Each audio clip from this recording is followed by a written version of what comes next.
quien sea que esté viendo este video. Ustedes no me conocen, pero yo soy Marce Blue. Y hoy les voy a hablar sobre las muertes en One Piece. No sé, simplemente me dieron ganas de hablar del tema de repente. One Piece es mi anime y manga favorito, aunque yo sé que no es perfecto. Y sí, One Piece tiene un enorme fandom y habemos muchísimas personas que lo amamos con la vida. Por algo tiene el récord del manga más vendido de la historia. Pero tampoco es un secreto para nadie que también hay muchísima gente que critica muchas cosas de One Piece. Que igual como dije, yo sé que One Piece no es perfecto. Entre las cosas que critican de One Piece, primero está el hecho de que es muy largo, que tiene demasiados capítulos y a mucha gente le da flojera ver tantos capítulos, piensan que puede ser una pérdida de tiempo, que no vale la pena, que hay series que son mucho más cortas y que creen que son mejores y más disfrutables. Y yo pienso que en ese sentido ya es más cuestión de gustos. Porque estamos los que podemos disfrutar y nos gusta disfrutar una historia tan larga que nos inmerja en un mundo extenso para poder sacarle jugo a cada cosa de ese mundo y disfrutamos que la historia sea tan extensa. Pero también comprendo que haya personas a las que esto no les guste y que prefieran ver historias más cortas, que no les gusten las historias largas. Personalmente creo que es cuestión de gustos. Ahora, el segundo aspecto que critican de One Piece, aunque este va específicamente para el anime, y en este sí estoy un poco de acuerdo, es que alargan demasiado las escenas. Toei alarga demasiado las escenas, eso es un hecho. Al principio puede que no se notaba tanto, aunque sí lo hace desde el principio. Y más en los arcos más recientes, Dressrosa, Wano, se pasa y es una alargadera de escenas enorme que tú te ves el capítulo y tú sientes que no pasó nada en el capítulo. Y no hablemos de flashbacks innecesarios, que sí, algunos flashbacks son necesarios, pero a veces meten unos que no son necesarios. Y eso hace que sea un poco tedioso y fastidioso de ver, sobre todo porque ya de por sí la historia es extensa sin esa largadera. Ahora con esa largadera lo que hace es que extiende mucho más la historia, que yo sé que esto lo hacen para no alcanzar al manga. Igual esta parte yo creo que es indefendible. Aunque nosotros, los fanáticos de One Piece, porque yo disfruto del anime y One Piece sigue siendo mi anime favorito también, nosotros ya nos acostumbramos y como dije al principio no se notaba tanto. Igual he podido disfrutar súper bien. Y si tú lo estás viendo y te fastidia eso, simplemente adelanta el capítulo, la escena, y créeme, lo puedes disfrutar. No creo que eso sea gran problema. Yo creo que la gran historia que hay de fondo vale la pena. Otra cosa que le critican a One Piece son los diseños extravagantes y deformes de Oda. Y ojo, que Oda sabe dibujar muy bien. Simplemente que es su estilo. Y le da bastante personalidad al manga. Yo comprendo y entiendo que algunas personas prefieran unos diseños más estéticos. Ya, otra vez volvemos a que es cuestión de gustos y ya. La verdad, esos diseños tan extravagantes y raros son una característica de Oda y de One Piece. Muestran esa libertad y esa personalidad que tiene el manga. Y bueno, asimismo hay muchísimas cosas más que la gente le pasa criticando a One Piece y ya me estoy desviando bastante del tema, porque el tema en sí de este video son las muertes en One Piece. Entonces, si el tema son las muertes en One Piece, ¿por qué comencé hablando acerca de esta lista de cosas por las que critican a One Piece? Sencillo. Otra de las cosas por las que critican bastante a One Piece es por el tema de las muertes. Y es que son muchísimas las veces que he oído a alguien decir que nadie muere en One Piece. Y se quejan mucho de eso. Dicen que Oda tiene miedo de matar a sus personajes. Que bueno, los únicos que han muerto son supuestamente solo Ace y Shirohige, que ya es aparte. Pero que si nadie más muere, entonces no se siente una tensión real. Y eso le quita bastante peso a la historia. Pero eso de que nadie muere en One Piece es totalmente falso. El problema principal en este caso y lo que hace que la gente tenga este pensamiento, que sí es un gran pecado que comete One Piece, porque como dije, yo sé que la serie no es perfecta. Y si el gran pecado que suele cometer One Piece no es que no haya muertes, sino que hay demasiadas muertes falsas. Es que son muchísimas las veces que tú ves a un personaje recibir un ataque mortal y que te hacen creer que el personaje murió, incluso muchos personajes lo sufren. El caso de Pell, hasta le hicieron una tumba y luego aparece el tipo vivo. Y sí, eso hace que tú te sientes estafado y la tensión disminuye y ya cada vez que tú ves a un personaje en un peligro de muerte, tú dices, nah, seguramente queda vivo, esto es One Piece, no va a morir. Por tantas veces que te han hecho creer que un personaje va a morir y al final no muere. Y sí, es fastidioso. Como dije, sí es un gran pecado que se comete en One Piece. Sin embargo, eso de que nadie muere en One Piece es falso. Sí hay muertes, por lo que el hecho de que esto ocurra, de que hayan tantas muertes, que tú te relajes y digas, no va a morir, esto es One Piece, hace que cuando pasa de verdad, cuando en verdad un personaje muere, te duele en el alma, te llega. Ese es el lado positivo de ese pecado. Hace que las muertes reales que sí ocurren en la historia tengan mucho más peso. Y es que estas muertes reales que sí ocurren son en su mayoría muy relevantes para la historia. Oda no mata por matar, pero sí lo hace cuando es necesario. Así que lo que quiero hacer en sí en este video es enumerar todas las muertes de One Piece, sin contar la de los flashbacks, que sí, las de los flashbacks son importantes, son relevantes y sí deberían contar. Pero, como por lo general esta gente que critica One Piece diciendo que nadie muere, dice que las de los flashbacks no cuentan, que yo creo que sí cuentan, igual no las voy a contar. Voy a hacer un conteo en orden cronológico de todas las muertes en One Piece, sin contar las de los flashbacks. Y está de más decir que este conteo contiene spoilers para los que no están al día con la historia. Ahora, comencemos con la primera muerte que ocurre dentro de One Piece sin contar los flashbacks. Y esta es la del Going Merry Go. Y no me vengan a decir que no cuenta porque es un barco, ya que sí cuenta. Merry era una cama más, él tenía alma y tenía una voz y a todos nos dolió su muerte, a todos nos dolió. Ese barco hizo que un montón de gente alrededor de todo el mundo llorase. ¿Cómo no va a contar? ¡Claro que cuenta! Aunque en este punto sí puedo aceptar la queja de que las personas lleguen a pensar que no hay muertes en One Piece, además de las de los flashbacks, ya que tuvimos que esperar casi 300 capítulos para que llegase la primera muerte. Así que si aún no has llegado hasta este punto, normal que pienses eso.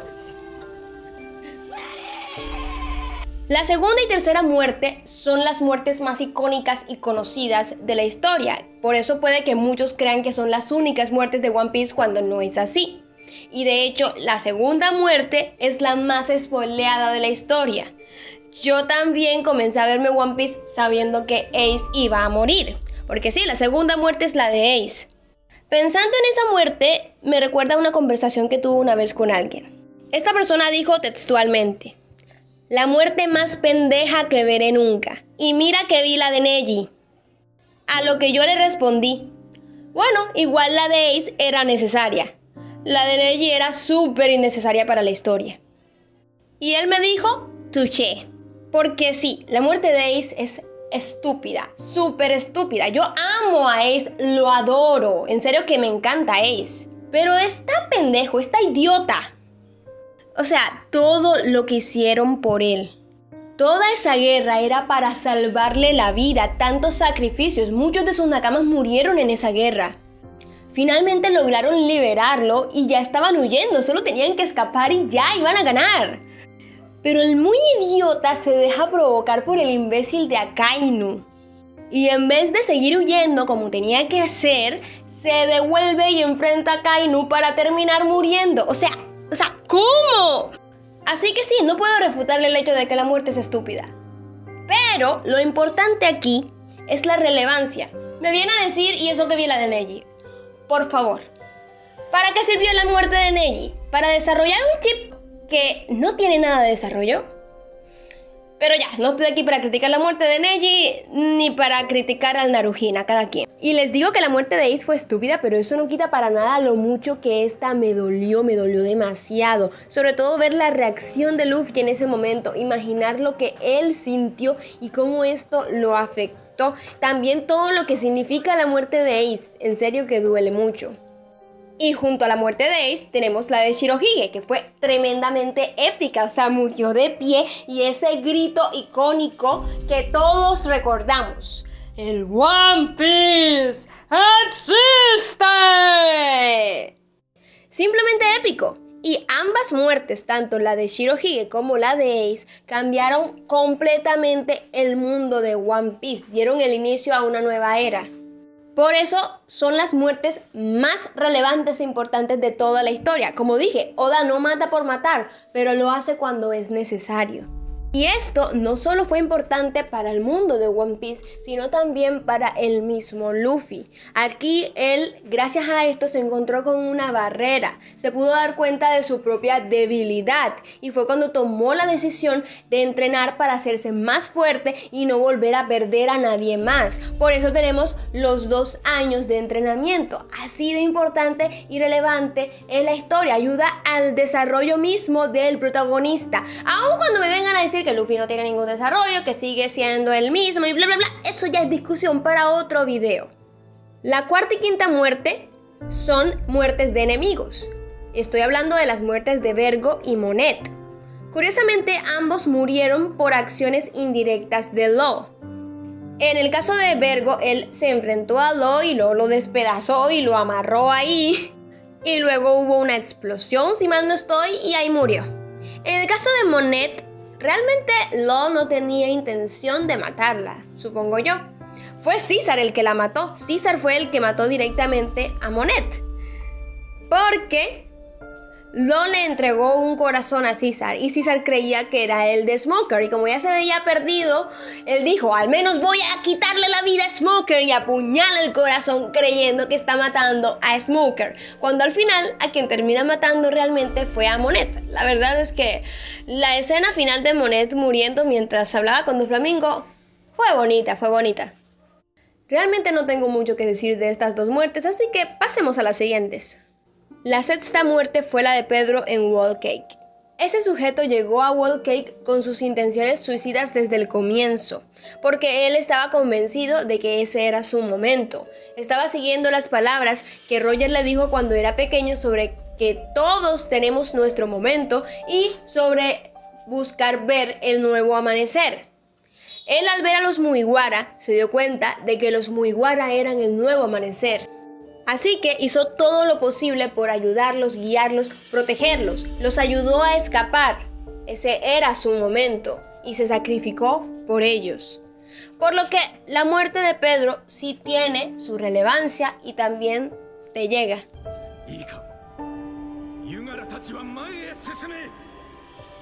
Todas las muertes que nos quedan son del arco de Wano, el arco con más muertes de todo One Piece. Si no contamos el arco de Marineford y la muerte de los marines y piratas randoms que murieron en la guerra, que obviamente no los vamos a contar porque obviamente solo estamos contando muertes de personajes que conocemos y que son medianamente importantes. La séptima muerte es la de Yasuye. Es una muerte que marca un antes y un después en el arco de Wano. Y es increíble porque primero nos lo introducen como un viejito random que apareció de la nada y anda pegado a Zoro y parece un alivio cómico al comienzo. Pero luego vemos cómo es el personaje y nos revelan quién es y la importancia y relevancia que tiene en la historia de Wano y también para la historia del mismo Kozuki Oden. Con esa muerte se revelan muchas cosas. Nos revelan el secreto de la Smile. Es que esa escena, por Dios, donde están todos los del pueblo corriendo con esas sonrisas en sus rostros, pegando esas risotadas, cuando por dentro están llorando. Y ni hablar de Toko, por Dios, Toko. Y las palabras finales de Yasuye, o sea, ni hablar. La muerte de Yasuye es de los momentos que más te llegan del arco de Wano. La octava y novena muerte son de 2 cucarachas que yo quería que se murieran desde hace rato, pero Oda nada que los mataba. O sea, los pasaba matando, pero luego salía que estaban vivos otra vez.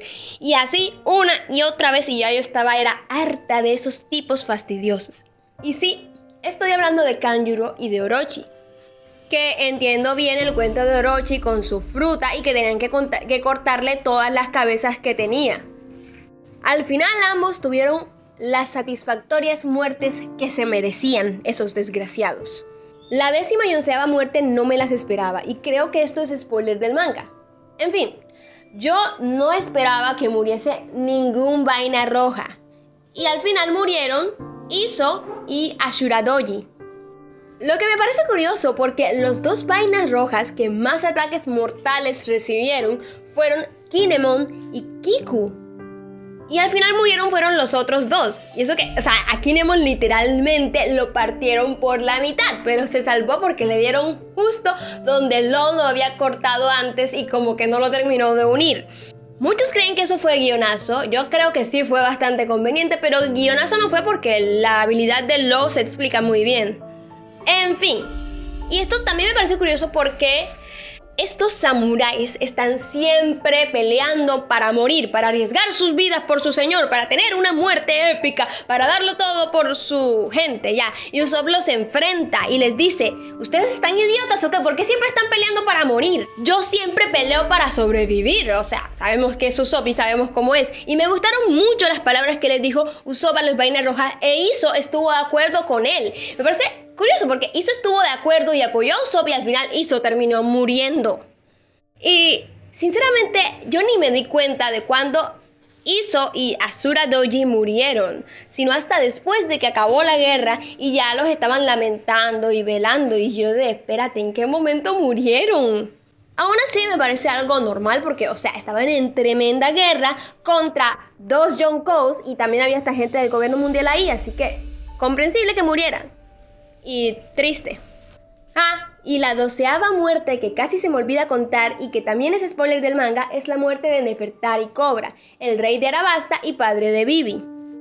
Esta muerte también fue casi un suicidio, ¿a quién se le ocurre hablar y enfrentar al Gorosei, a los que son conocidos como la cabeza principal del gobierno mundial, para hablarles y hacerles preguntas sobre temas que son tabús para el gobierno mundial? Obviamente te van a matar. Aún así, esa escena fue impactante. También el mensaje que le transmitió a Sabo para que le dijera a Luffy y a Vivi. Y las cosas que gracias a él se nos fueron revelando. Poco a poco se nos van revelando cositas sobre los grandes secretos de One Piece, el siglo vacío y los D. Así que fue una muerte sumamente relevante y es la más reciente. Yo sí estoy preocupada por Vivi, la verdad. En fin, aquí vemos que en One Piece sí hay muertes, que sí, Oda peca bastante de mostrarnos muchas muertes falsas. Pero como dije, este pecado hace que las muertes reales tengan mucho más peso e impacto. Porque al final, Oda no mata por matar, pero sí lo hace cuando es necesario. Ahora, ¿quién sabe cuántas muertes más nos esperan? Ahora que One Piece está en su recta final. Una recta final que quién sabe cuántos años duren. Puede ser otros 10, 20 años más. Pero al fin y al cabo es la recta final y sí se está notando que estamos en la recta final por todo lo que está pasando en el manga. Y bueno, eso es todo por este video. Gracias por escucharme y nos vemos en el próximo. Bye.